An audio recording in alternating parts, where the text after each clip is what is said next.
पिछले करीब 10 दिन से जो मिडिल ईस्ट में युद्ध जैसे हालात बने हुए थे, अब वो फुल फ्लेजेड वॉर बन चुका है। अभी आज सुबह करीब 4:30 बजे अमेरिका ने ईरान के 3 परमाणु साइट्स पर बड़ा हमला किया, जिसमें फोर्दो, इस्फहान और नतांज शामिल हैं। जिसमें फोर्दो में बड़ी तबाही मची है, ऐसा अमेरिका का दावा है। और अमेरिका ने जब हमला किया है, इसके बाद ट्रंप ने जो है सबको बताया कि भाई हमने हमला कर दिया है, और उन्होंने ये भी कहा कि हमारे सभी लड़ाकू जहाज़ वापस आ गए हैं सुरक्षित। ट्रंप के बयान के बाद नेतन्याहू जो है इजराइल के पीएम, उन्होंने बयान जारी करते हुए कहा कि अमेरिका ने बहुत बड़ा काम किया है, ऐसा कोई देश नहीं कर सकता है, और हम जो है बहुत खुश हैं अमेरिका की इस कार्रवाई के ऊपर कि उन्होंने जो ईरान पे जो किया है और उन्होंने आतंकवाद पर चोट की है, ऐसा नेतन्याहू ने कहा। लेकिन नेतन्याहू और ट्रंप इन दोनों के बयान के कुछ ही मिनटों बाद ईरान की तरफ से बयान जारी होता है। ईरान कहता है, सबसे पहले तो ईरान ने यह कहा कि ये जो किया गया है ये ठीक नहीं था। इसके बाद ईरान कहता है कि अमेरिका के हमलों से हमारे किसी भी नागरिक को कोई नुकसान नहीं हुआ है। यानी ईरान ये क्लेम कर रहा है कि लाइफ की कोई लॉस नहीं हुआ है ईरान में, हालांकि जो इंफ्रास्ट्रक्चर का लॉस है वो हुआ है। इसके बाद ईरान कहता है कि हम इस हमले का बदला लेंगे, हम जो है जवाबी कार्रवाई करेंगे।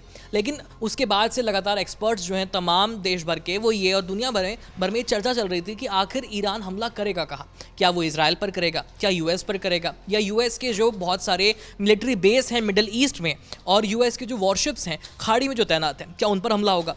इतना हम लोग सोच ही रहे थे, बातचीत कर ही रहे थे, लेकिन तब तक खबर आती है कि इजराइल पर जो है ईरान ने हमला कर दिया। यानी अमेरिका जो है वो इजराइल का साथ दे रहा है। तो अगर ईरान इजराइल पर हमला करेगा, एक तरह से वो अमेरिका के खिलाफ ही एक्शन ले रहा है। तो इजराइल की जो आबादी वाला इलाका है, ईरान ने वहाँ बैलिस्टिक मिसाइल्स दागी हैं। आम हमला नहीं किया है, बैलिस्टिक मिसाइल से हमला किया है, जिसके कारण जो आयरन डोम था ईरान का वो उसको रोक नहीं पाया है, और ईरान के रिहायशी इलाकों में मिसाइलें गिरी हैं। आपको मैं विजुअल्स दिखा देता हूँ, हमारे पास एक्सक्लूसिव विजुअल्स आए बीपी के। आप ये देखिए, यहाँ पे ये जो आपको स्क्रीन पर धुआं उठता हुआ दिखाई दे रहा है, ये यहाँ पर इन्होंने ईरान की तरफ से बैलिस्टिक मिसाइल दागी गई हैं। आप ये देख लीजिए कि यहाँ पे बहुत सारी बिल्डिंग्स बनी हुई हैं, ये रिहायशी इलाका है, लोग यहाँ रहते हैं।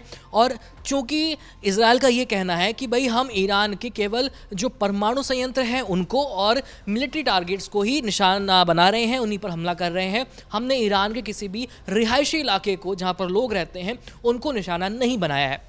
लेकिन ईरान ने अब जो जवाबी कार्रवाई की है, वहाँ उन्होंने पहले एक अस्पताल पे हमला किया था, उसके बाद इजराइल में जो माइक्रोसॉफ्ट की बिल्डिंग थी उसके करीब हमला किया था, जहाँ कारों में आग लग गई थी। और अब ये तीसरा वाकया है जब ईरान की तरफ से इजराइल में एक आबादी वाले इलाके पर हमला किया गया है। और जाहिर सी बात है कि ट्रंप ने आज सुबह ही ये कहा था कि ये हमारा जो अटैक है, जो ईरान के 3 प्लांट्स पर जो अटैक किया गया है, ये युद्ध बढ़ाने का नहीं, युद्ध रोकने का एक कदम था। लेकिन अगर ईरान अगर कोई फ्यूचर में कदम उठाता है, ऐसा कोई हमला करता है, तो उसके खिलाफ अमेरिका ज़रूर से एक्शन लेगा, कड़ा एक्शन लेगा। क्योंकि ट्रंप ने यह भी कहा था कि अभी तक उन्होंने सारे टारगेट्स हिट नहीं किए हैं, कुछ टारगेट्स बचे हुए हैं। तो शायद ट्रंप का निशाना था कि आप ये देख लीजिए, अगर आप रुकते हैं तो ठीक है, नहीं तो आपके जो बचे हुए टारगेट्स हैं वो भी हमारे रडार पर हैं और हम उन पर भी हमला करेंगे। तो ये अब तक की लेटेस्ट रिपोर्ट थी। अब तक जो भी डेवलपमेंट हुआ है सुबह से लेकर के अब तक, वो मैंने आपको बता दिया है।